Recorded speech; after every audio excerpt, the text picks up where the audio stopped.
The Honourable Member for Niagara West Glanbrook. Thank you, Mr. Speaker. I am pleased to have the opportunity to speak today in support of Bill C383, sponsored by my colleague from Bruce Grey Owen Sound. I know that the protection of Canadian waters is important to him, as it is for all members in the House, and to that extent all Canadians. During previous debate on the bill, I was pleased to hear that colleagues on the other side of the aisle expressed their support for this important and timely piece of legislation. Environment Canada points out that a number of important courses of action.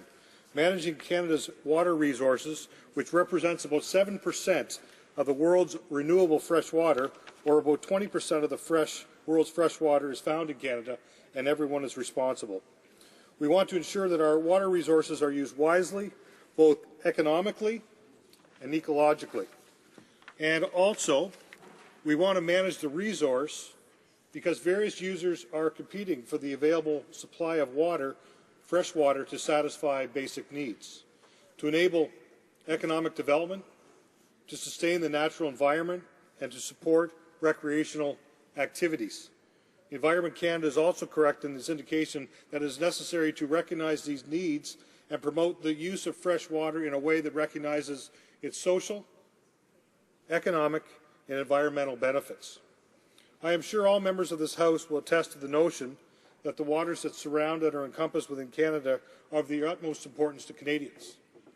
They play a deep role in our country's birth and its continued success, economically, culturally, and nationally.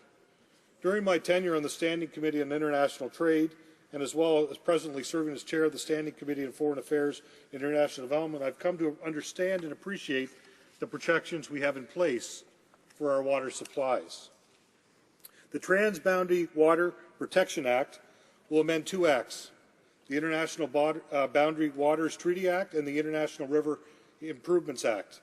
Through the amendments to the International Boundaries Water Treaty Act, C383 will strengthen prohibitions against bulk removals of water and improve upon protections currently in place. At the federal level, a prohibition currently exists against the bulk removal of boundary waters, waters shared with the United States, such as the Great Lakes.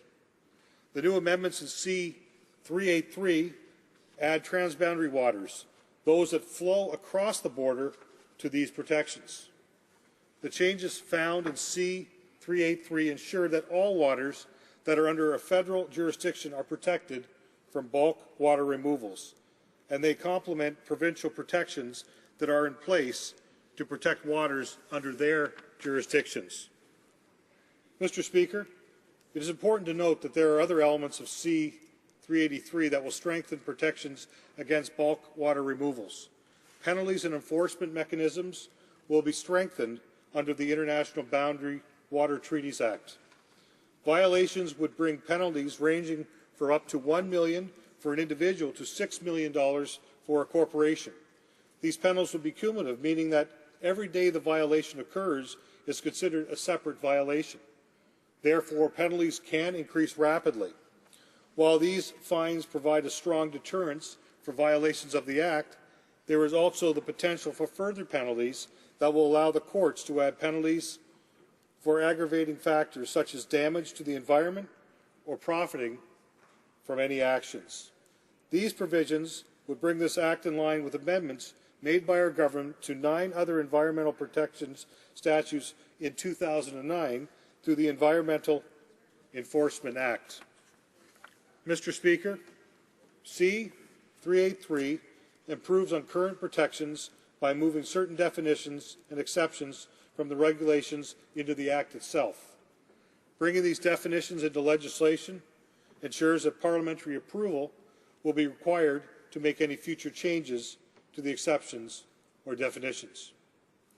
Bill C383 also makes changes to the International River Improvements Act to prevent the linking of boundary or non-boundary waters with a waterway flowing across the border for the purpose of increasing the annual flow of this waterway. This will prevent an international river, that is a river flowing from any place in Canada to any place outside of Canada, from being used as a conveyance to move water out of this country. I would like to point out that the following introduction of the government's Bill C-26 during the last Parliament, the Canadian Water Issue Council wrote to the Minister of Foreign Affairs in June 2010 and, among other things, highlighted the concept and potential threat of the transfer of water from a non-transboundary basin into a transboundary river. I am happy to say that an amendment to the IRIA found in C-383 will prevent this from happening. This is a valuable addition to the bill. These changes, along with the protections that the provinces have in place, provide strong protections against bulk water removals. During the previous debate, some members raised questions about the trade of export of water. I would like to assure my colleagues that their concerns have been addressed. Bill C-383 and the International Boundaries Water Treaty Act regulate and protect water in its natural state as found within its basins. Water in its natural state is not considered a good or a product. Therefore, water in its natural state is not subject to the provisions or obligations of the trade agreement, including the North American Free Trade Agreement. Mr. Speaker, water in its natural state is like other natural resources, such as forests, trees in the forest, fish in the sea, or minerals in the ground. They can all be transformed into saleable commodities through harvesting or extraction. But until that step is taken, they remain natural resources and outside the scope of international trade agreements. Because they are natural resources, governments are free to decide whether they should extract, or if so, and under what circumstances. This point is clearly demonstrated in the fisheries industry, where governments have the discretionary power to decide whether to allow fishing, when and where fishing is allowed, and the total quality of fish that can be caught, even though the harvesting of fish and the treating of caught fish as a commodity is a long-standing practice in Canada and around the world. So, in this case, we are regulating water as a natural resource. Due to the potentially negative impacts of bulk water removals, we are prohibiting its removal in bulk. I want to assure all members that none of our trade obligations prevent us from doing this. It has been suggested that by allowing some water to be exported as a commodity, it automatically means that all water is a commodity and subject to international trade rules. I think the fisheries analogy provides a good illustration. Those familiar with the fishing industry would not suggest that because some fish are caught and sold as commodities, it would mean that Canada has lost the ability to regulate this industry from the resource management perspective, and by doing so, runs afoul of trade rules. And so it is with water. While it is in its natural state, it is considered a natural resource, therefore remains outside the trade rules. Mr. Speaker, our government is committed to protecting Canada's fresh water for the communities and the ecosystems that depend upon it. We believe that Canada's sovereignty extends to our natural resources, including for our fresh water. That is why I am pleased to support my colleague's bill, which achieves these objectives.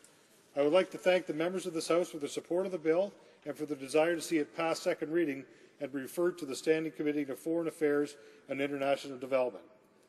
And as I have described, this bill will improve our existing bulk water protections.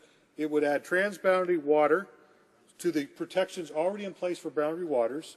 It will strengthen penalties to ensure that violations are met with the appropriate punishment, and it moves exemptions and definitions from the regulations into the body of the Act, ensuring that any future changes will be undertaken by the scrutiny or with the scrutiny of Parliament.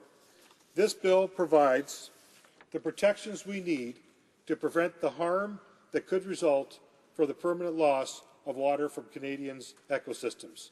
I am grateful that the member from Grey Bruce Owen Sound took a leadership role to advance this issue, and I look forward to continuing the discussion of this bill during the committee stage. Thank you very much, Mr. Speaker.